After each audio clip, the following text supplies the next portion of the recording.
Aloha. So here we have my 55-gallon tank. This is a quick update on the tank. You may have seen my other updates. These are the fish feeders I put on here when I go on travel. This tank has been well tended to up until a couple weeks ago, well, last week. Um, I actually had to go to upstate New York for work. So one of these is a very old fish feeder that I used on a work tank, and the other is new. But these two feeders were, I'll say, reliable. I've actually left them on here just to verify they do work well with the tank. They're easy to set up. Each one takes a AA battery. Supposedly, the AA battery lasts a year. But I ran those in there while I was in Syracuse, and everything worked great. The tank, if you look down here, it does look a little dirty. Well, I did overfeed a little, having the two. I did the two for redundancy because if one failed, well, I don't want to come home and find dead fish, or for stress or, beating each other up or whatever. So having that second one on there, I overfed, but it was overfeeding for a good reason. Now, the tank itself did really well. Now, I did go through and clean up, so the back here uh, was kind of covered in you know, a little bit of algae, and so was the back of the display area there. And I went through and cleaned all that up. The tank is getting back up to temp right now from a 10-gallon water change.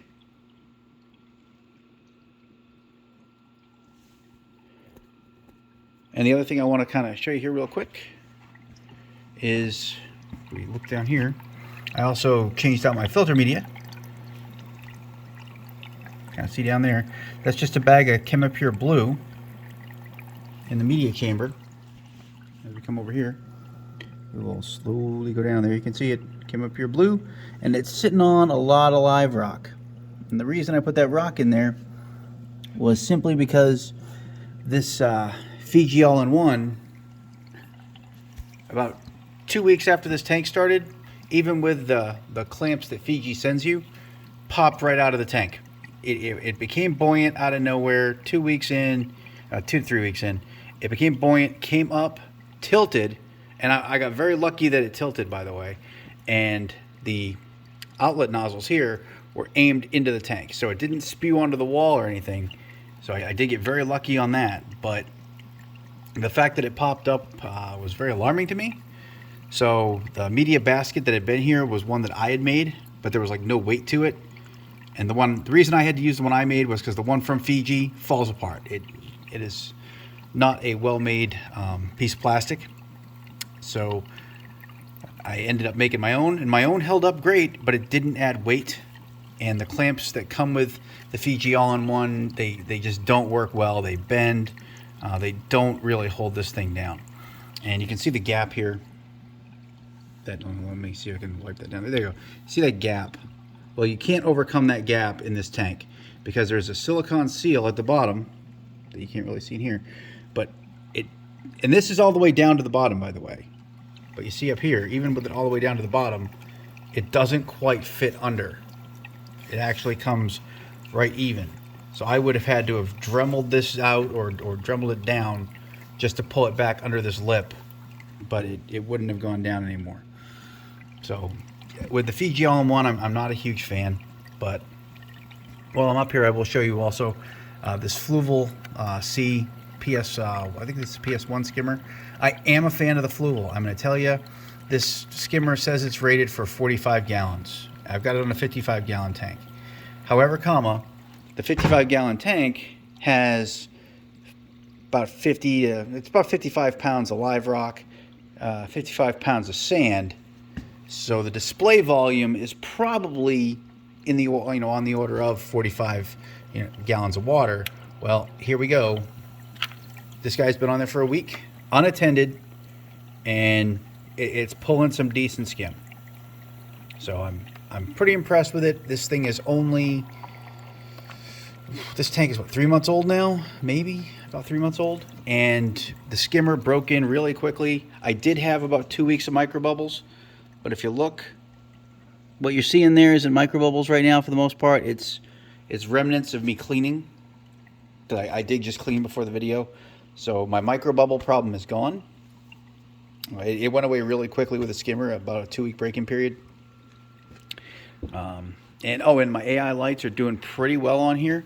These are the AI Primes, AI Prime HDs. These are not the 16s, but these are the Prime 6, the Prime HDs. I've had these. I've had them for like 2.5, 3 years now. I got them right when they first came out. They're good lights with one exception. I don't like their Wi-Fi connectivity. I have a lot of problems with connecting these to my home networks. I had problems on my home network when I had a Comcast router. Then I went to my personal router, still had problems. I tried to connect them in my house recently and they just wouldn't. So they're running on an independent network now. That light down the end controls everything for this light. And they're going to stay that way. They're going to stay on their own network talking to each other. That way I don't have to go through the frustration. If I ever do update, I may go to the 16s that are Bluetooth. Because I'll tell you, the Bluetooth connectivity with the Nero 5, and there is my Nero 5, the Bluetooth connectivity with that has been great. And that is another update coming, by the way, on this back wall underneath the outlet there. So right up in this area here, I'm going to put a Nero 3. So I'm going to have the Nero 3 and the Nero 5 working as parent and child. And on these lights, I think there's a company called 3D Reef. I just ordered from them. They make diffusers. So it's like a standoff, and underneath it has a lens, and it disperses the output of the AI Primes. It actually kind of merges all the colors, all the LED colors, and it's supposed to take out the disco ball effect a little. I don't really mind that disco ball effect per se. I just like the idea of, spreading the light a little differently, and I want to try to get the light, I guess you call it the exit point, closer to the water while still dispersing the light. So I'm going to try those out. They were $26 a piece. So I ordered 2. Now I may end up having to order a third if I decide to mount my third AI Prime. I do have a third AI Prime that I may put right up in this area here. The only reason I haven't done it yet is this support brace that you're seeing here. My fear, and if somebody's has experience with doing this, please let me know, is having the AI Prime here, this brace is just going to block a lot of the light. I'm not going to get the value out of putting it there, so it might just be a waste of time and effort. But if it's not, I do have a third hanging kit. I can put it up there. So it's just something I may think about. But this is a quick update on the tank. I just got back from travel. Tank was left unattended for a week. I do think there's some corals that suffered for it. I won't lie. But again, I had to travel for work, so oh well. But I think overall the tank did pretty well. So thanks for watching. If you have any questions, comments, concerns, please throw them below. If you have any ideas or any experience, especially with those 3D Reef diffusers, or if you got experience with the Neros, throw it below. I'd love to read about it. Thanks for watching. I hope everybody's enjoying their tanks, staying safe, and happy reef keeping.